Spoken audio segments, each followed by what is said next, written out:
पाठशाला के संस्थापक अध्यक्ष महोदय श्री कृष्णा वेलिप सर, प्रभारी अध्यापिका सौ रंजिता गांवकर, सभी अध्यापक अध्यापिकाएं, कर्मचारी गण और मेरे प्यारे दोस्तों, नमस्कार मेरे मित्रों, अध्यापक गण एवं निर्णायक मंडल। आज मैं आप सभी के समक्ष राष्ट्रीय युवा दिवस पर स्पीच देने के लिए प्रस्तुत हुई हूँ। आशा है आप सभी मेरे भाव ध्यानपूर्वक सुनेंगे। भारत में राष्ट्रीय युवा दिवस प्रत्येक वर्ष 12 जनवरी को मनाया जाता है। इस दिन महान भारतीय दार्शनिक स्वामी विवेकानंद जी का जन्म हुआ था। भारत सरकार ने 1984 में राष्ट्रीय युवा दिवस के रूप में 12 जनवरी को तिथि को घोषित किया और 1985 से हर साल 12 जनवरी को भारत में राष्ट्रीय युवा दिवस के रूप में मनाया जाता है। स्वामी विवेकानंद का जन्म 12 जनवरी 1863 में कोलकाता में हुआ था। उनका मूल नाम नरेंद्र नाथ दत्त था। उनके पिता विश्वनाथ दत्त कलकत्ता उच्च न्यायालय में एक वकील थे। उनकी माता भुवनेश्वरी देवी एक गृहिणी थी। स्वामी विवेकानंद ने पैदल ही पूरे भारत की यात्रा की। वो 1893 में शिकागो धर्म संसद में गए और 1896 तक अमेरिका में रहे। स्वामी विवेकानंद ने 9 दिसंबर 1898 को कलकत्ता के निकट गंगा नदी के किनारे बेलूर में रामकृष्ण मठ की स्थापना की। उन्होंने रामकृष्ण मिशन की स्थापना की। स्वामी विवेकानंद एक संत व भारत के सच्चे देशभक्त थे। उन्होंने कई विषयों पर अपने बहुमूल्य विचार दिए। स्वामी विवेकानंद की शिक्षाएं देश की सबसे बड़ी दार्शनिक संपत्ति हैं। धन्यवाद।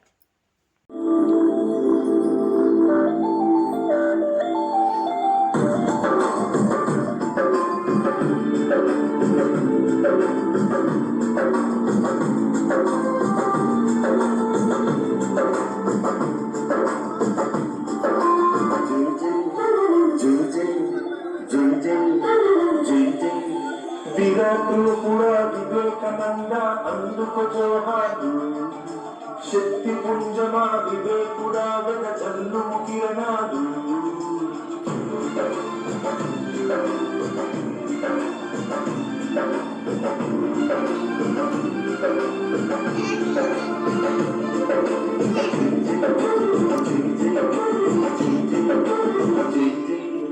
విరాటులు కూడా వివేకానంద అందుకు జోహారు శక్తి పుంజమా వివేకుడా వెద చల్లు కిరణాలు చిచ్చి ఉన్న మహేమి సోమయతనము విశ్వాసం ఏయమాగము మా స్తుతి నాదవు వేదము నాదవు విరాటులు కూడా వివేకానంద అందుకు జోహారు శక్తి పుంజమా వివేకుడా వెద చల్లు కిరణాలు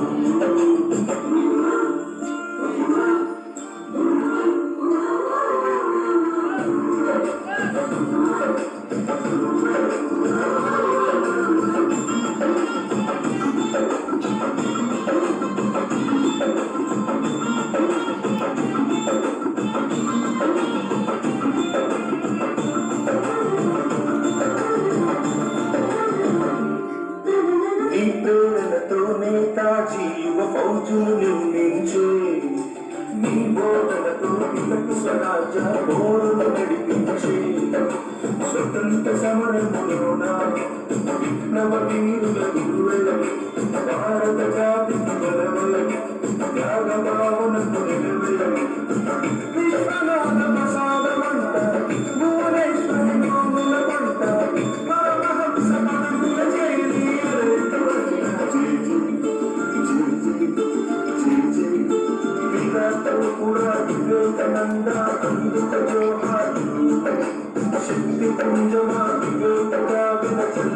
फिरणार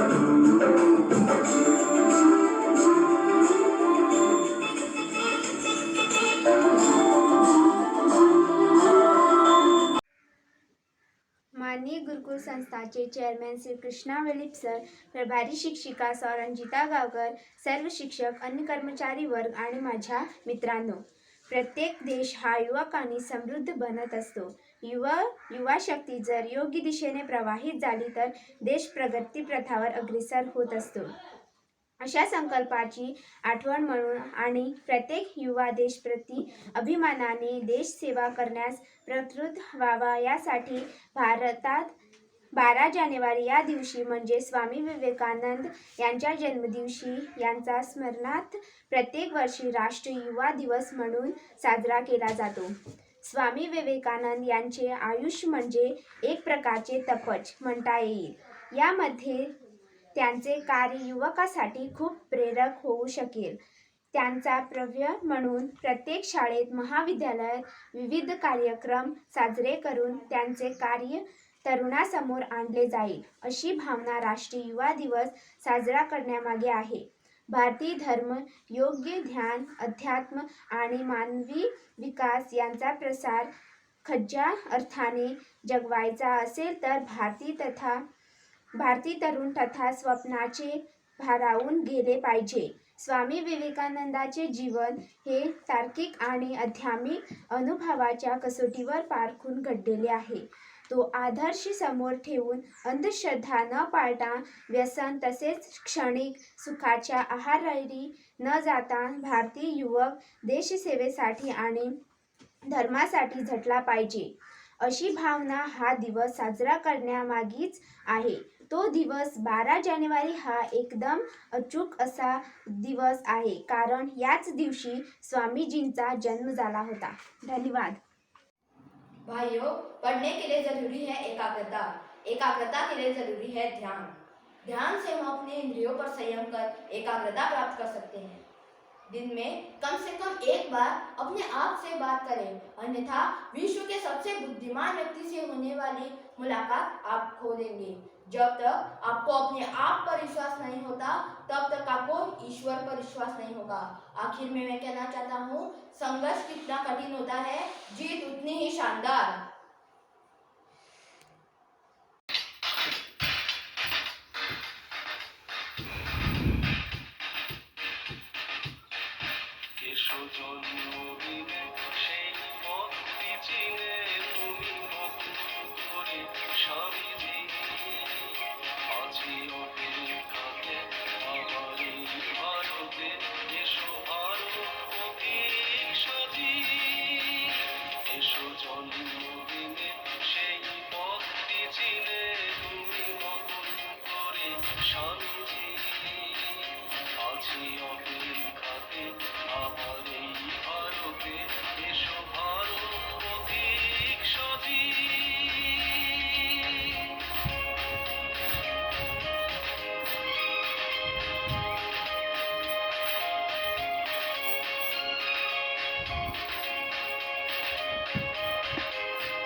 मुझे यकीन है कि आप उनके बचपन के बारे में भी जानने के लिए उत्सुक होंगे. उनका जन्म कलकत्ता के शिमलापाली में हुआ था। प्रारंभ में उनका नाम नरेंद्रनाथ दत्त रखा गया था। विनम्र पृष्ठभूमि उन्हें विरासत में मिली थी, जहाँ उनके पिता कलकत्ता के उच्च न्यायाधीश में एक वकील थे। उनकी माँ का नाम भूमेश्वरी देवी था। जब नरेंद्रनाथ बड़े हुए तो उनके पिता और माता दोनों के गुणों का भी निरीक्षण प्राप्त हुआ। उनके पिता से उन्होंने तर्क संगत सोच और उनकी माँ से उन्होंने धार्मिक स्वभाव तथा आत्मनिरीक्षण की शक्ति प्राप्त हुई। जब नरेंद्रनाथ किशोरावस्था में पहुंचे तो वे ध्यान लगाने में विशेषज्ञ बन गए। वे समाधि अवस्था में आसानी से प्रवेश कर जाते थे। एक बार उन्होंने सोने के बाद एक प्रकाश देखा। जब उन्होंने ध्यान लगाया तो उन्हें बुद्धा का प्रतिबिंब नजर आया। उनके शुरुआती दिनों से वे घूमने वाले भिक्षुओं और तपस्या में गहरी रुचि रखते थे। वे खेलना और शरारत करना भी पसंद करते थे। हालांकि उन्होंने समय समय पर महान नेतृत्व के गुणों का भी प्रदर्शन किया। उनके बचपन के साथी का नाम कमल रेड्डी था।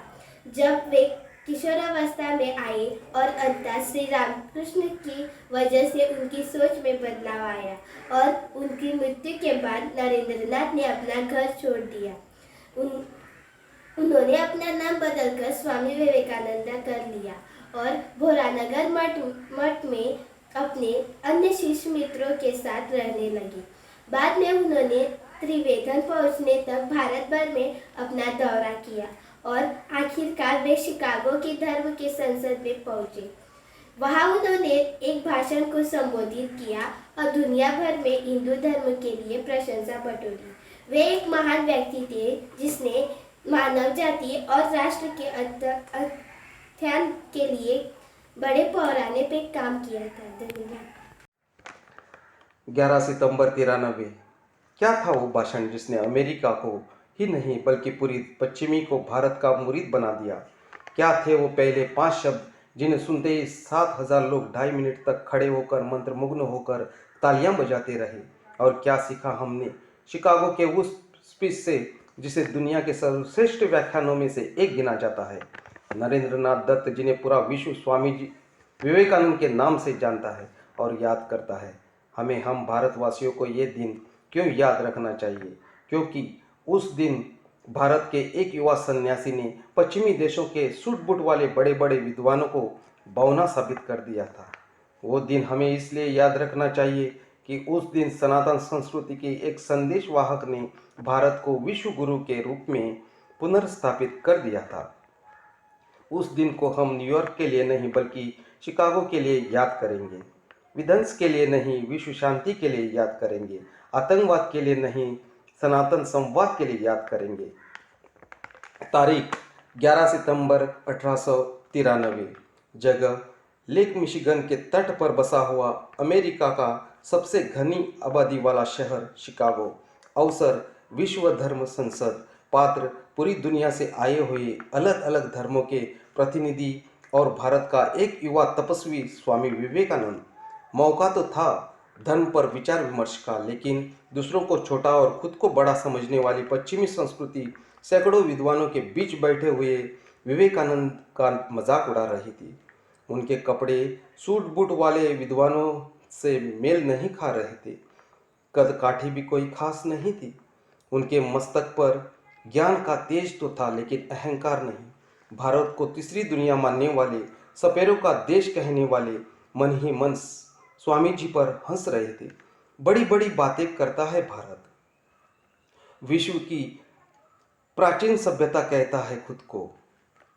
बात बात पर उपनिषद और वेद खोल बैठ जाता है, लेकिन जहां बात मुकाबले की आई तो पीछे हट गया। एक लकड़ी का सिपाही जंग लड़ने भेज दिया। ये तो हमारी तर्क की पहली तलवार का एक वार भी सह नहीं पाएगा। स्वामी सभा में निश्चिंत बैठे रहे। अलग अलग देशों के अलग अलग धर्मों के विद्वानों की एकाग्र होकर सुनते रहे।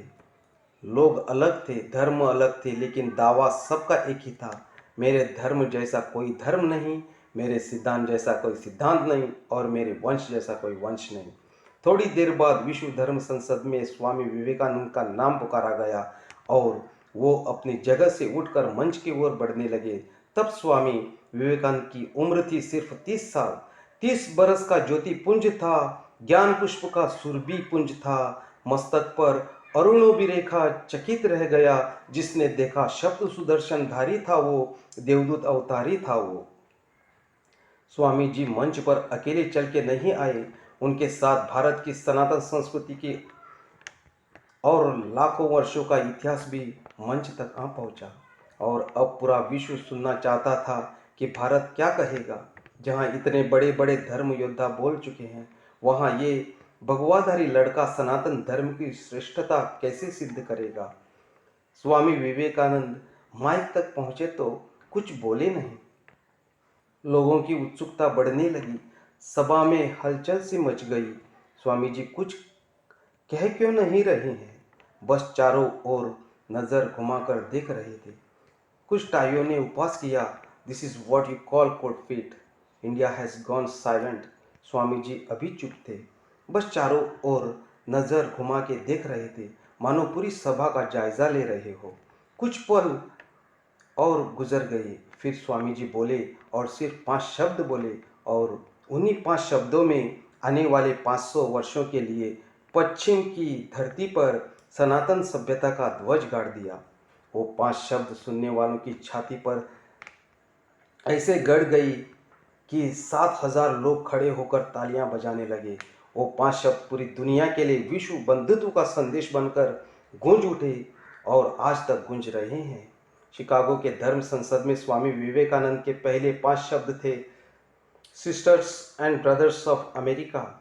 अमेरिका के भाइयों और बहनों।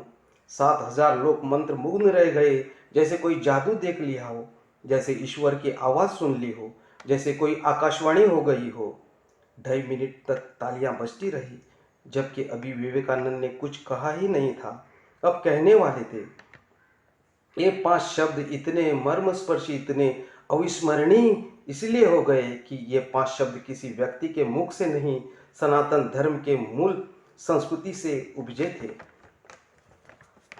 आयम निजा परो वेदी गणना लघुचे तिसाम उदार चरिता नातम वसुधैव कुटुंबकम। ये अपना भाई है और ये अपना भाई नहीं है। इस तरह की गणना छोटे हृदय वाले लोग करते हैं। उदार हृदय वाले के लिए संपूर्ण धरती उनका परिवार है। उन्हें विश्वास ही नहीं हुआ कि हजारों मील दूर से आया हुआ एक व्यक्ति, जिससे न तो रक्त का संबंध है, न संस्कार का, न भाषा का, न भाव का, कैसे वो उनको भाई और बहन के संबोधन से पुकार सकता है। यही तो वो रहस्य है जिसे दुनिया के बड़े से बड़े बुद्धिजीवी आज तक नहीं समझ पाए, कैसे हम भारतवासी परायों को अपना बना लेते हैं। सुभाष चंद्र बोस ने कहा था, अगर स्वामी विवेकानंद जीवित होते तो आज मैं उनके चरणों में बैठा होता। श्री गुरुदेव रविंद्रनाथ टैगोर कहते थे, यदि भारत को जानना है तो स्वामी विवेकानंद को पढ़ो। महात्मा गांधी जी ने कहा था, स्वामी विवेकानंद जी को पढ़ने के बाद भारत के प्रति मेरी भक्ति 1000 गुना और बढ़ गई। अमेरिका के जॉन हेनरी राइट कहते हैं, उन्होंने साफ लिखा है कि एक अकेले स्वामी विवेकानंद का ज्ञान हमारे सभी अमेरिकी प्रोफेसरों के ज्ञान से आगे है। More then sum total of all the knowledge American professors है। हमारे लिए कोई गैर नहीं, हम अपने धर्म के सच्चे उपासक हैं। दुनिया के किसी धर्म से हमें कोई बैर नहीं। हम सांप को भी दूध पिलाते हैं जब तक वो खुद हमला न करे। हम उससे नहीं मारते, हम सीमाएं जीतने के लिए मर्यादाएं नहीं हारते। हमने विवेकानंद से सीखा है। जय हिंद, जय भारत।